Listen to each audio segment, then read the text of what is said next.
فجأة قالوا لي اعمل هاند اوفر وسلم كل شغلك. طب ده ترتيب عادي ولا بيجهزوني امشي؟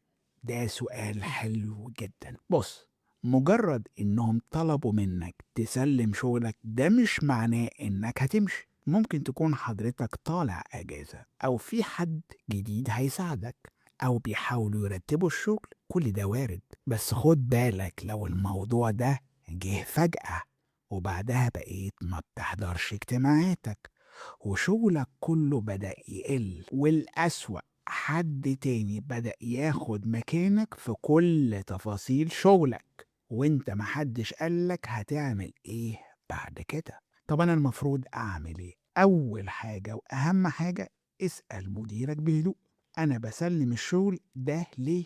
وبعد ما اسلمه دوري هيبقى ايه؟ اتنين، لو سمحت سلم شغلك كويس وما تعطلش اي حاجة، لانك في الاخر اي حاجة هتخبيها او هتعطل ان انت تسلم شغلك ده مش في مصلحتك. تلاتة، ركز في اللي هيحصل بعد كده. هتاخد شغل جديد ولا شغلك بيتسحب منك واحدة واحدة؟ وافتكر دايما الهاند اوفر لوحده مش هو اللي يقلق.